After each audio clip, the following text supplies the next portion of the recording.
Bonjour à tous. Aujourd'hui, j'avais envie de vous partager 3 choses qui me sont venues pendant cette pleine lune, la pleine lune des moissons. Et comme nous sommes juste avant l'équinoxe de septembre qui ouvre un nouveau cycle, je me suis dit que c'était peut-être une bonne idée de vous proposer quelque chose de différent sur la chaîne. En effet, d'habitude, je prends un texte ou un livre donc qui vient de l'extérieur.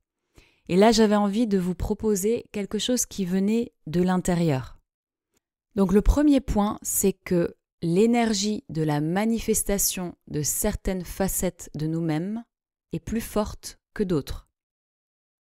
Ce que je veux dire par là, c'est que à l'intérieur de nous-mêmes, c'est un petit peu comme un théâtre où il y a un personnage principal, il y a des rôles secondaires, des rôles tertiaires, et il y a parfois aussi des personnages qui vont se manifester qu'une seule fois dans notre vie. Mais il y a toute cette palette à l'intérieur. Évidemment, il y a des personnages plutôt lumineux, des personnages plutôt obscurs, et souvent ils vont se manifester de manière inconsciente. Parce qu'on a toujours réagi d'une certaine manière, on a cultivé ces personnages et ensuite on n'arrive plus à s'en détacher, à prendre du recul. Le yoga, il nous apprend justement à nous désidentifier en fait de tous ces personnages intérieurs et de retrouver notre pouvoir pour bifurquer en fait cette énergie vers d'autres personnages. Apprendre à alimenter d'autres facettes de nous-mêmes, celles qu'on choisit, celles qu'on veut mettre en avant. Donc par exemple, on a un personnage qui va beaucoup râler, qui va beaucoup souffler, et donc on l'a entretenu, voilà, dès qu'il se passe quelque chose, on va pas être content, on va râler, on va se plaindre, etc. Et donc on cultive cette énergie, généralement inconsciemment. Là, l'idée, c'est de prendre du recul, d'observer qui se manifeste en fait dans la journée. Donc c'est comme ça aussi que le yoga il se transpose du tapis dans sa vie réelle, vraiment être en contact avec les gens, comment on réagit, comment on s'adresse aux autres, etc. Comment on réagit quand il y a un obstacle, quand il y a une difficulté. C'est surtout là en fait que ça va révéler justement toute notre palette intérieure et c'est là où on peut apprendre beaucoup de choses. Donc l'idée c'est grâce à sa présence, puisqu'on a besoin de beaucoup de vigilance pour ça, d'observer les facettes qui se manifestent et ensuite de graduellement d'alimenter d'autres personnages, d'autres choses en nous-mêmes, celles qu'on veut valoriser, mettre en avant, la personne qu'on souhaite être, plutôt que celle qu'on subit. Et donc c'est comme ça qu'on reprend le pouvoir sur son intérieur, qu'on n'est pas juste en rôle secondaire, qu'on subit les choses, parce qu'on traverse tous des obstacles, des moments difficiles, mais l'idée c'est de pouvoir réagir de la façon qu'on le souhaite, qu'on a choisi. Alors Épictète, il disait « souhaite que les choses arrivent comme elles arrivent et tu seras heureux ». Donc évidemment, c'est encore mieux.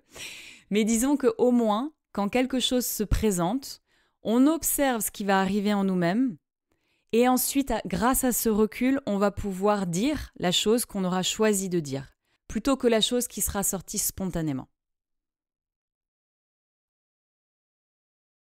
Le deuxième point, c'est de remettre en question une autorité établie.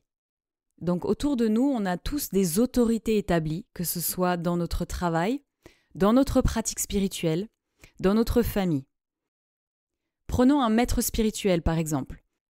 Donc évidemment, c'est pas parce qu'il y aura de nombreuses personnes qui seront là en train d'écouter ses enseignements, etc., ou qui vont l'aduler, qui vont le glorifier, qu'il a forcément la vérité, ou que c'est forcément ça qui nous correspond.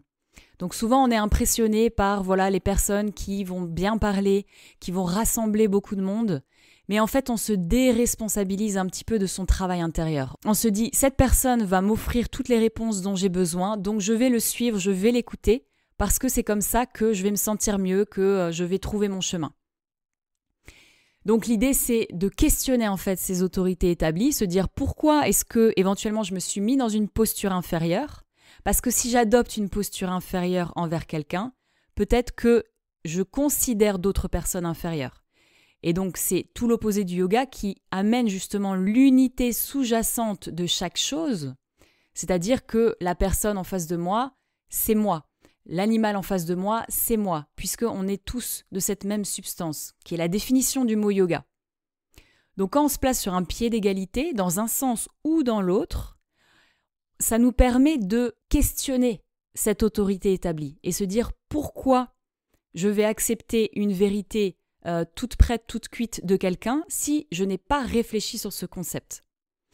Donc l'idée, c'est de questionner et ensuite, par ce travail de discernement et de lucidité, d'arriver à nos propres réponses. Évidemment, on trouve de très nombreuses réponses dans les textes, mais c'est aussi l'idée de faire le cheminement intérieur pour pouvoir intégrer en fait ces enseignements, pas juste les survoler, les lire, les vivre, les intégrer. Et troisième point, le brouillard est un passage obligé de l'obscurité à la lumière.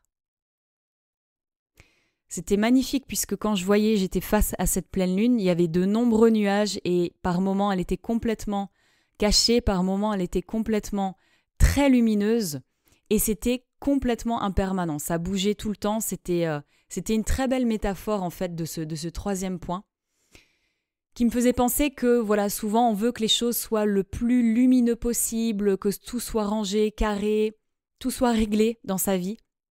Alors qu'on traverse tous des périodes de doute, d'hésitation, de brouillard. Et en fait, dans l'impermanence des choses, l'impermanence de la vie, avec l'image donc des nuages, les choses, les situations, elles ne restent pas figées.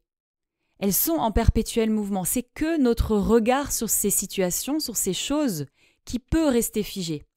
Donc c'est là le point de vigilance, c'est vraiment de se dire, dans l'impermanence des choses, moi aussi, je ne reste pas figé et je peux évoluer, je peux changer mon regard et je peux analyser la situation d'un autre angle.